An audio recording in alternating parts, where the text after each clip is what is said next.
संध्याकाळी मी माझ्याकरता एक वेगळीच युक्ती योजत असे. कोणताही कार्यक्रम मनात न ठेवता कोणताही कार्यक्रम मनात न ठेवता ठरवता साधारण 5च्या सुमारास मी घराबाहेर पडत असे. जवळच असलेल्या अनेक बस स्टॉप पैकी जिथे मनाला येईल त्या स्टॉपवर जाऊन रांगेत उभं राहायचं. कुठे जायचं वगैरे काही निश्चित नसायचं. नंतर बस आली की तिच्या समोरच्या पाटीवरून ती कुठपर्यंत जाते ते वाचून जागा मिळाली तर आत शिरायचं. त्या शेवटच्या ठिकाणाचं तिकीट घ्यायचं. त्या ठिकाणी बस पोचली की पुन्हा अशाच तऱ्हेने दुसऱ्या बसमधून प्रवास करायचा. मनात आलं तर मध्येच उतरून आणखी तिसऱ्या बसमध्ये चढायचं. अशा तऱ्हेने अगदी कंटाळा येईपर्यंत संबंध संध्याकाळ भटकत राहायचं. कंटाळा आला की घराच्या दिशेने येणारी बस पकडायची. साधारण 10च्या सुमारास घरी परत यायचं. मोठी गंमत वाटायची. बसमधले सहप्रवासी, त्यांचे स्वभाव, वेश, त्यांच्या लकबी आणि शिवाय शहरातल्या वेगवेगळ्या वस्त्यातलं अगदी भिन्न भिन्न वातावरण या सर्वांचं निरीक्षण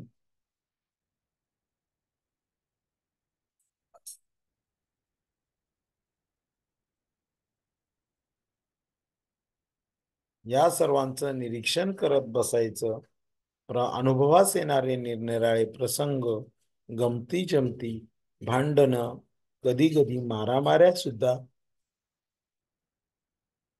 पाहायच्या. आणि ह्या सर्व घडामोडीत रस वाटत नसेल तर आपले विचार करत राहायचं. अशा तऱ्हेने संध्याकाळ मोठ्या मजेत जायची. शिवाय आपण राहतो त्या शहराचे विविध भाग, वस्त्या, तेथील वातावरण, त्या वातावरणातून येणारे निरनिराळे गंध, गोंगाट, साधारण शांतता, रस्त्यावरची दुकानं, माणसांची गर्दी, इमारतींच्या रचना वगैरे नानाविध गोष्टींचं निरीक्षण करण्याची संधी मिळायची. या सगळ्या अनुभवातून अनेक आकार, त्यांचे उपआकार, रंग, त्यांच्या विविध छटा, रेषांचे प्रकार वगैरे नाना तऱ्हेचे दृश्य घटक व त्यांची परस्परांशी असलेली नाती, संबंध, वागणूक या सर्व गोष्टी नव्याने जाणवायच्या. ही सर्व दृश्य पाहत असताना कधी कधी डोक्यात चालणारी विचारचक्र मात्र या अनुभवापासून अगदी वेगळी असायची. या अशा प्रकारचा पॅसेज तुम्हाला सीटीईटी पेपर टीईटी 1 मध्ये टीईटी 2 मध्ये येतो. अशा उतारा आल्यानंतर असा पॅसेज आल्यानंतर एकदा तो वाचायचा, नाही समजला दुसऱ्यांदा वाचायचा. बरोबर पेन्सिल ठेवायची. महत्वाचे वाक्य, महत्वाचे शब्द यांना तुम्ही अधोरेखित करू शकता. पहिला प्रश्न आहे, रविवारच्या दिवशी लेखकाला कंटाळा येई. कसला कंटाळा येई? चित्र काढण्याचा, घराबाहेर पडण्याचा, वाचनाचा, सिनेमा नाटकाला जाण्याचा. रविवारच्या दिवशी लेखकाला कशाचा कंटाळा येत असेल?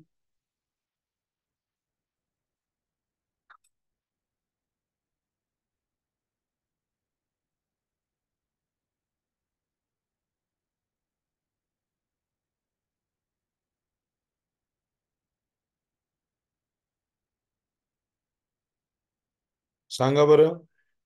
आता उतारा आपण वाचलाय, मी वाचलाय. चित्र काढण्याचा.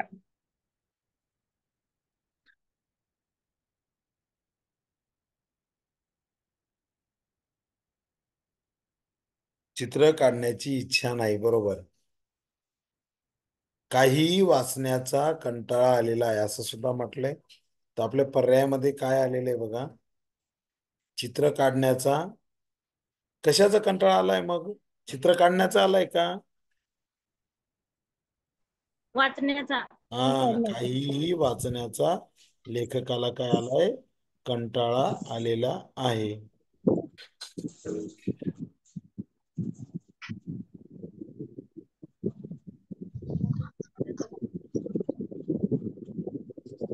नंतर पुढे आहे, पुढचा प्रश्न बघूया.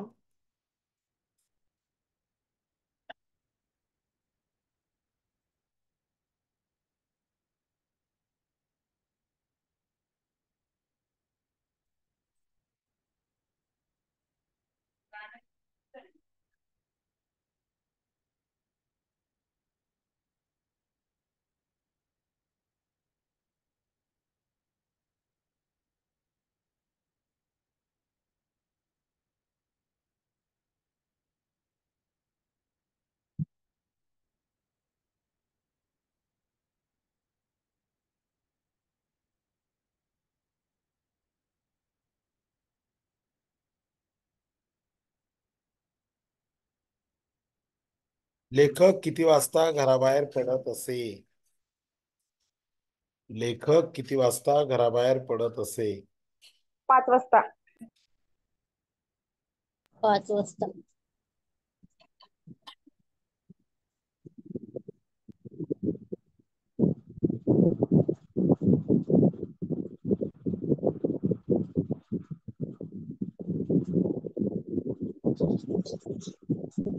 बरोबर. तर लेखक 5 वाजता घराबाहेर पडत असे. बसमध्ये बसल्यावर लेखकाचा उपक्रम असे. कोणता उपक्रम असे लेखकाचा?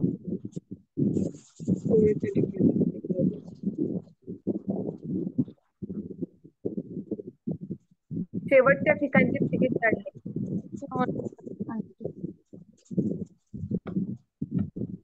अगदी बरोबर. तर बसमध्ये बसल्यावर लेखकाला हा उपक्रम असे शेवटच्या ठिकाणचे तिकीट काढणे. अगदी बरोबर. भटकत राहण्याचा कंटाळा आला की लेखक काय करत असे?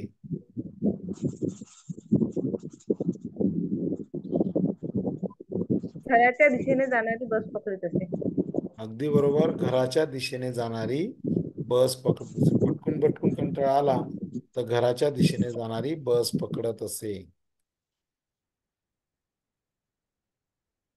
लेखकाला कोणत्या गोष्टीची गंमत वाटते? सहप्रवासी, त्यांचे स्वभाव, लकबी इत्यादीची. अगदी बरोबर. लेखकाला त्याच्या बरोबरचे सहप्रवासी, त्यांचे स्वभाव, लकबी इत्यादींची गंमत वाटत असे.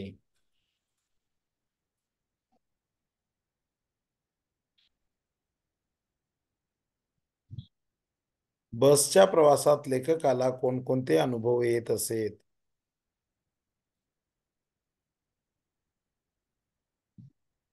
निरनिराळे प्रसंग, गमती जमती, भांडणे, मारामाऱ्या भांडणे, वगैरे. मारामाऱ्या वगैरे. तर बसच्या प्रवासामध्ये लेखकाला निरनिराळे प्रसंग बघायला मिळायचे, कधी गमती जमती बघायला मिळायच्या, भांडणं मारामाऱ्या सुद्धा बघायला मिळायच्या. भटकंतीतून लेखकाला काय साध्य होत असे?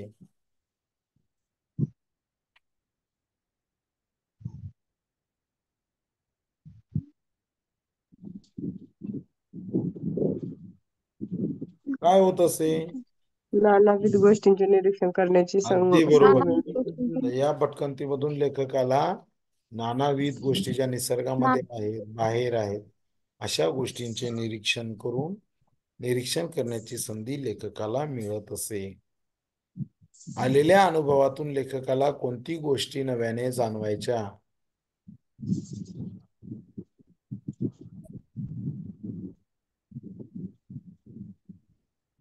हम्म आता लेखक चित्र काढायचं, बरोबर आहे की नाही? तर अशा लेखकाला आलेल्या अनुभवातून कोणत्या गोष्टी नव्याने जाणवायच्या? आकार, रंग, आकार, रंग, रेषा आणि नाना तऱ्हेचे दृश्य इत्यादी. अगदी बरोबर. तर पुढे एक पद्यांश दिलेला आहे, तो आपल्याला वाचायचा आहे.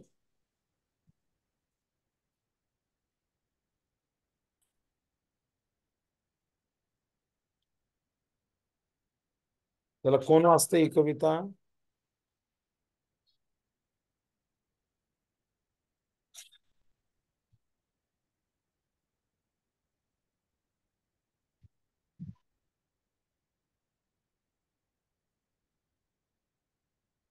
काय हो मुंबई बंदर, उमदा कोट्यावधी फिरतात जहाजे, अजब कंपनी शहर त्याजला लंकेची उपमा साजे, गव्हर्नरांचे तख्त मजेचे दिसते उमदा खूप शिरा, तऱ्हेतऱ्हेचे रंगीत बंगले ऐन इंग्रजी पहातरा, भर रस्त्यामध्ये उभे शिपाई लोका म्हणती सरासरा, रथगाड्यांची गर्दी होती व्हा बाजूला मागे फिरा, मोठ मोठे सावकार साहेब रथ फिरवती झरा झरा, नवखंडीचे माणूस पाहून रथ म्हणती हा बरा बरा, जिकडे तिकडे अशीच गर्दी रथ जाता घडघड वाजे, जिकडे तिकडे अशीच गर्दी रथ जाता घडघड वाजे, अजब कंपनी शहर त्याजला लंकेची उपमा साजे, अजब कंपनी शहर त्याला लंकेची उपमा साजे. तर असं एक वर्णन करणारी कविता दिलेली आहे. ती आता तिच्यावरचे प्रश्न उत्तर आपण बघणार आहोत.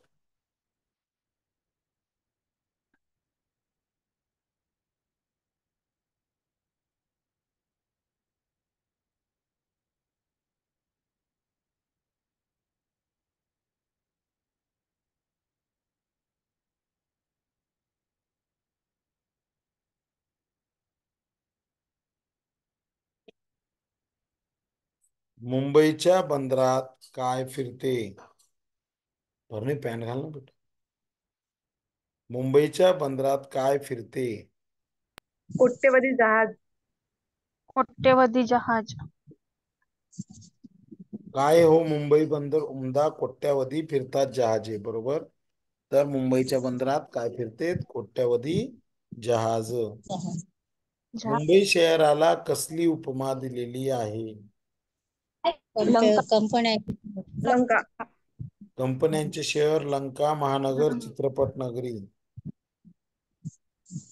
लंका. अजब कंपनी शहर त्याजला लंका. लंकेची उपमा साजे, असं वाक्य आहे ना. म्हणजे लंकेची उपमा दिलेली आहे. हो. मुंबई शहरात कोणाचा तख्त किंवा राजवाडा असे? गव्हर्नरचा. गव्हर्नराचे तख्ते मजेचे दिसते उमदा खूप शिरा. अगदी बरोबर. मुंबई शहरात कोणाचा तख्त असे? तर गव्हर्नरचा. अगदी बरोबर. भर रस्त्यामध्ये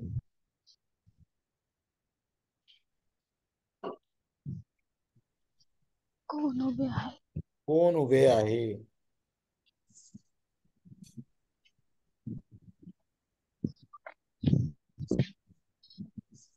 शिपाई. शिपाई. शिपाई. एक मिनिट. भर रस्त्यामध्ये कोण उभे आहे असा प्रश्न आहे ना. तर त्याचं उत्तर आहे भर रस्त्यामध्ये शिपाई उभे आहेत. भर रस्त्यामध्ये उभे शिपाई लोका म्हणती सरासरा. भर रस्त्यामध्ये शिपाई उभे आहेत. उभे. पुढचा प्रश्न. कवीच्या मते मुंबईत या पद्धतीचे बंगले आहेत. इंग्रजी पद्धती. अगदी बरोबर. तऱ्हेतऱ्हेचे रंगीत बंगले ऐन इंग्रजी पाहतारा. तर इंग्रजी पद्धतीचे बंगले आहेत.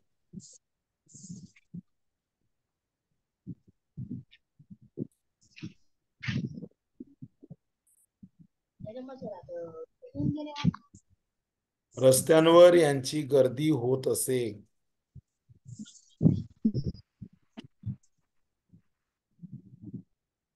रथगाड्याची. अगदी बरोबर. रस्त्यांवर रथगाड्यांची गर्दी होत असे. अचूक पर्याय निवडून खालील प्रश्नांची उत्तरे द्या. आपल्याला एखादा संदर्भ परिचित किंवा अपरिचित असला तरी वर्गीकृत संदर्भ चर्चेत भाग घेणे व त्याचे प्रभावशाली सादरीकरण करणे हे कशाशी संबंधित आहे? आपला एखादा संदर्भ परिचित किंवा अपरिचित असला तरी वर्गीकृत संदर्भ चर्चेत भाग घेणे व त्याचे प्रभावशाली सादरीकरण करणे हे कशाशी संबंधित आहे?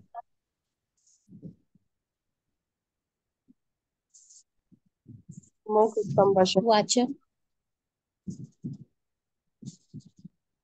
बघा, आपला एखादा संदर्भ परिचित किंवा अपरिचित असला तरी वर्गीकृत संदर्भ चर्चेत भाग घेणे व त्याचे प्रभावशाली सादरीकरण करणे. तर काय येणार आहे उत्तर याच्यामध्ये? आता चर्चेत भाग घ्यायचं म्हणजे काय असणार आहे? साधं आहे ना. काय असेल? लिखाण असेल का? वाचन असेल का? इंटरनेट सर्फिंग, इंटरनेट सर्फ करणं असेल का? काय असणार आहे? मौखिक संभाषण. बरोबर. संदर्भ चर्चेत भाग घ्यायचा म्हणजे मौखिक संभाषण.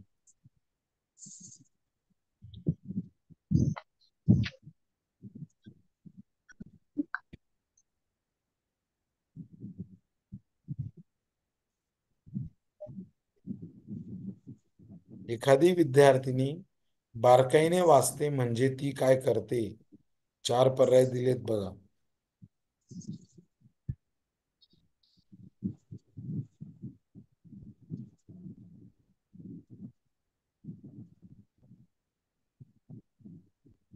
एखादी वाचताना विद्यार्थिनी माहिती बारकाईने समजावून वाचते घेते. म्हणजे ती काय करते? वाचताना माहिती समजावून घेते, सूचित अर्थ समजावून घेते आणि माहितीचे संयोजन करते. अगदी बरोबर.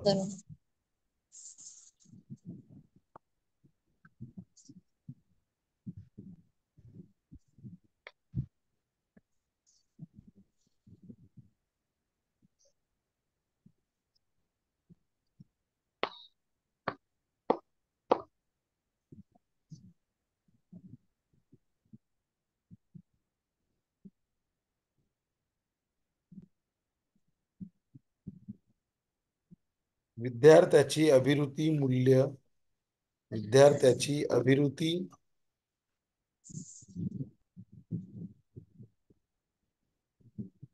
विद्यार्थ्याची अभिरुची व मूल्य यांचे मूल्यमापन करण्याचे प्रभावी साधन कोणते आहे?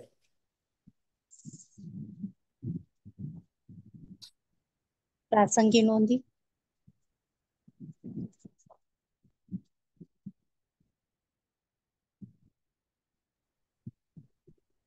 प्रासंगिक नोंद.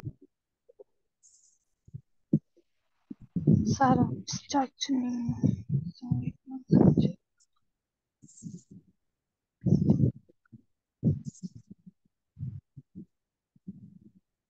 अगदी बरोबर. विद्यार्थ्यांची अभिरुची व मूल्य यांचे मूल्यमापन करण्याचे प्रभावी साधन काय आहे? तर प्रासंगिक नोंदी आहेत.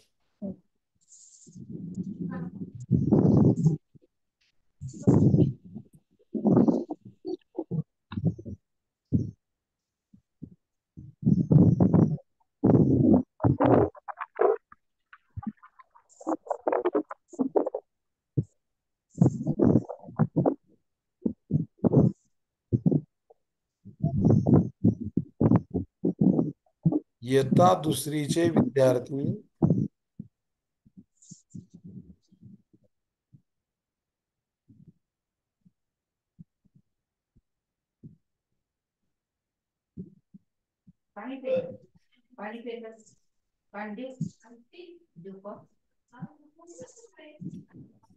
इयत्ता दुसरीचे विद्यार्थी स्वतंत्रपणे वाचू शकतात का नाही हे शिक्षकाला जाणून घ्यायचे असल्यास त्या शिक्षकाने करायची सूचक निरीक्षणे.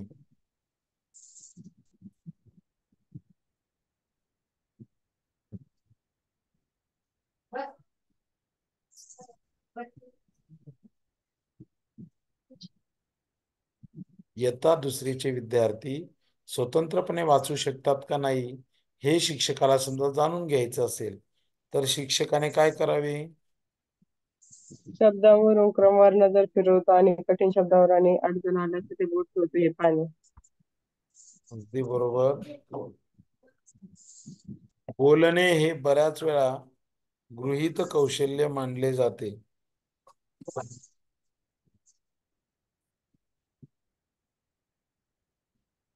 बोलणं हे गृहीत कौशल्य मानलं जातं का? असा एक प्रश्न आहे तो.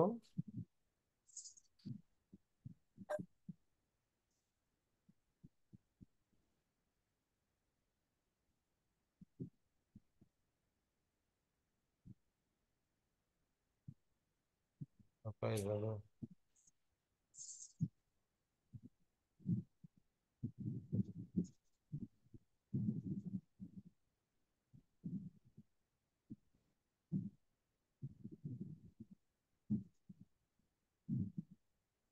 एक मिनिट.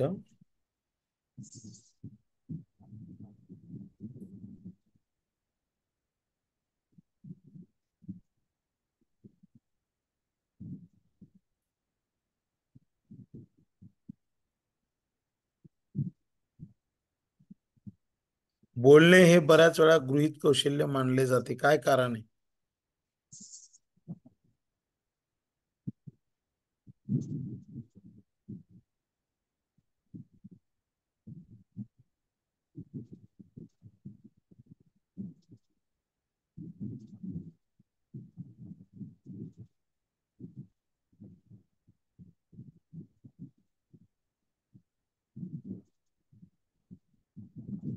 बोलणे हे बऱ्याच वेळा गृहीत कौशल्य मानले जाते. नंबर 1 सर, सर्वसाधारण निकोप प्रकृतीच्या व्यक्तीमध्ये ते नैसर्गिकरित्याच विकसित होते. अगदी बरोबर.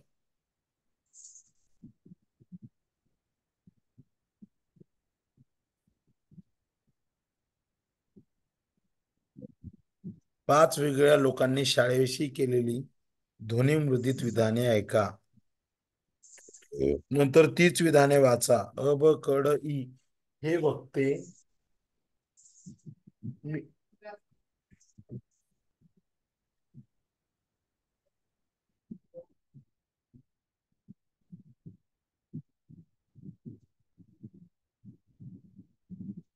पाच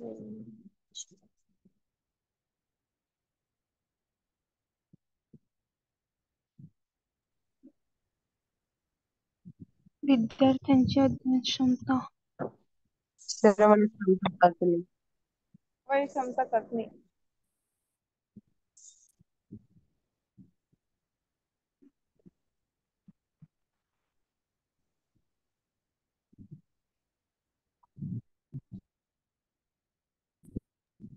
पाच श्रवण क्षमता पाच वेगळ्या लोकांनी शाळेविषयी केलेली ध्वनिमुद्रित विधाने ऐका. नंतर तीच विधाने वाचा. अ ब क ड ई हे वक्ते 1 2 3 4 5 ही त्यांची विधाने. एकास एक संगती लावा. आता हीच विधाने दुसऱ्यांदा ऐका. ही कृती लक्ष्य भाषेतील टिंबटिंब याच्याशी संबंधित आहे. कशाशी संबंधित आहेत मग?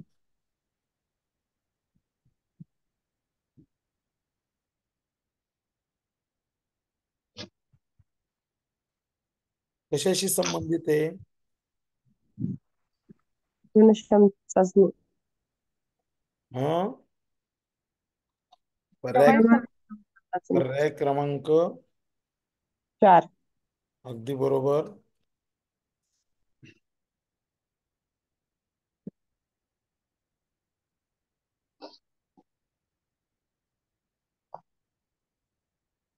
पुढचा आहे प्रश्न.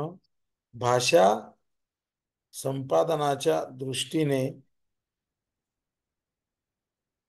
शब्दसंग्रहात वाढ म्हणजे एखादी भाषा संपादन करायची, तिच्या दृष्टीने शब्दसंग्रहात वाढ म्हणजे काय? भाषा संपादनासाठी प्रेरणा होय. वाक्य रचना विकासाची पायरी, व्याकरण विकासाची पायरी होय. तर याच्यामध्ये कसं आहे, भाषा संपादन करायचंय, शब्दसंग्रहात वाढ होणार आहे, म्हणजे काय होतं? सामाजिक व इतर शब्दांची संपादन होते. नाही, शब्दसंग्रहात वाढ होते म्हणजे काय होते? शब्दसंग्रह वाढलं म्हणजे काय होणार आहे? व्याकरण भाषा विकासाची पायरी होय. अं भाषा संपादनुकीसाठी प्रेरणा होय. आता एखाद्याने भाषा संपादन केली आणि शब्दसंग्रह वाढवला. शब्दसंग्रह वाढवला म्हणजे काय होतं? वाक्य रचना, तर त्याची वाक्यरचना संपादनूक होते. जेवढे शब्दसंग्रह वाढतील तेवढे तो छान छान वाक्य तयार करेल आणि त्याच वाक्यांचं पुढे जाऊन मग खऱ्या अर्थाने सामाजिक व इतर शब्दांची संपादनूक त्याच्याकडून होईल आणि संभाषण कौशल्य विकसित होण्यास पुन्हा मदत होईल. तर भाषा संपादन करायची, एखादी भाषा शिकायची म्हणजे काय? तर सगळ्यात महत्वाचं व्होकॅब्युलरी. इंग्रजी कोणाला येते? ज्याच्याकडे इंग्रजी वर्ड्स आहेत. इंग्रजी वर्ड्स असतात म्हणून तो शब्द वाक्य तयार करतो आणि मग ती भाषा त्याला जमते. तसं मराठीमध्ये कुठल्याही भाषेमध्ये घ्या, तुमच्याकडे वर्ड व्होकॅब्युलरी असणं गरजेचं आहे. शब्दसंपत्ती, शब्दसंग्रह असणं गरजेचं आहे. वर्गात पाठ्यपुस्तक, ॲनिमेशन व ध्वनी यांच्या सहाय्याने जे काही शिकवलं जातं त्याला काय म्हणतात? म्हणजे पाठ्यपुस्तक पण, चित्र पण, ॲनिमेशन पण, ध्वनी यांच्या सहाय्याने जे शिकवलं जातं त्याला काय म्हणतात? Multimedia, media. मल्टीमीडिया. त्याला मल्टीमीडिया बहुमाध्यम बहुमाध्यम. असं म्हटलं जातं.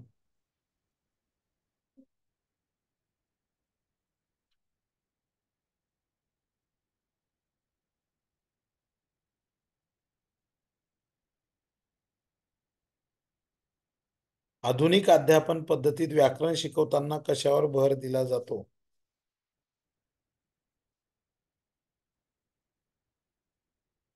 आधुनिक व्याकरण पद्धतीत आधुनिक अध्यापन पद्धतीत कशावर भर दिला जातो?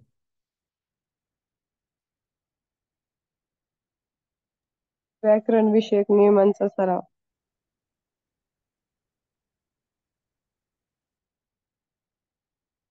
तर आधुनिक अध्यापन पद्धतीमध्ये काय केलं जातं? तर व्याकरण विषयक नियमांचा सराव. व्याकरण शिकवण्याचे मुख्य उद्दिष्ट काय आहे?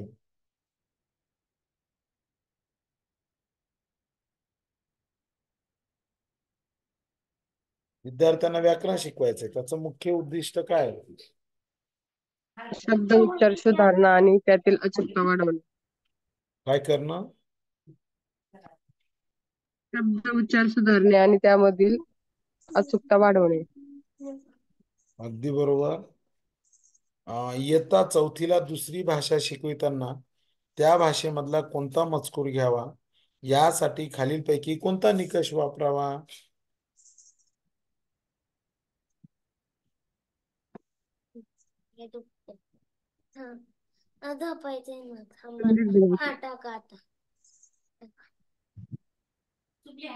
इयत्ता चौथीला दुसरी भाषा शिकविताना त्या भाषेमधील कोणता मजकूर घ्यावा?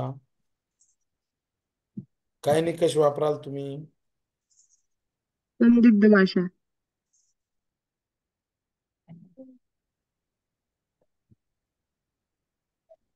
तुम्ही संदिग्ध भाषा वापरणार आहात का? सुसंगतता. सुसंगतता. सुसंगतता आली पाहिजे ना त्याच्यामध्ये, तर मुलांना तर समजलं पाहिजे. भाषाशास्त्रानुसार भाषेचा नियामक हेतू म्हणजे काय?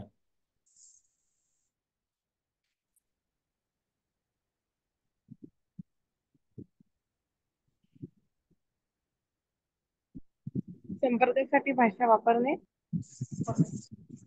तर भाषाशास्त्रानुसार भाषेचा नियामक हेतू म्हणजे संपर्कासाठी भाषा वापरणे. मग भाषा शिकून इतरांचं वर्तन काय नियंत्रित करायचं का? शोध लावायचे का? नाही, तर संपर्कासाठी भाषा वापर. अध्यापन करताना सोप्याकडून अवघडाकडे ही संकल्पना कशी वापरली जाते?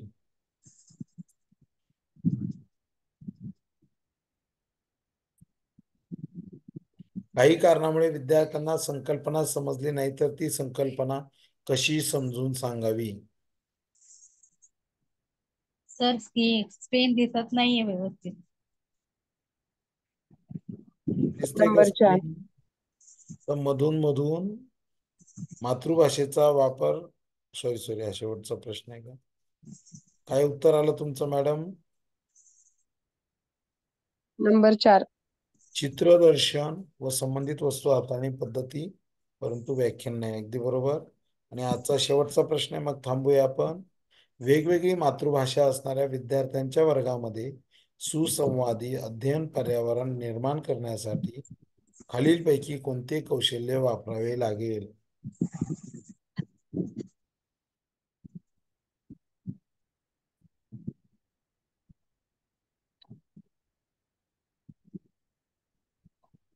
अध्ययन प्रक्रिया आणि संभाषण प्रक्रिया वाढविण्यासाठी स्वयंचलित संरचनेत आंतरक्रिया. आंतरक्रिया. अगदी बरोबर. लर्निंग प्रोसेस आणि कम्युनिकेशन प्रोसेस ज्या आहेत त्या त्यांची ग्रोथ होण्यासाठी, इन्क्रीज होण्यासाठी एक कन्स्ट्रक्टेड इंटरॅक्शन असणं किंवा इंटरक्रिया असणं, आंतरक्रिया असणं गरजेचं आहे. अशा पद्धतीने मराठी पॅराग्राफ आणि वरचे जवळपास 30-40 प्रश्नांचा आपण सराव केलेला आहे. सो गुड नाईट, शुभरात्री, थँक्यू.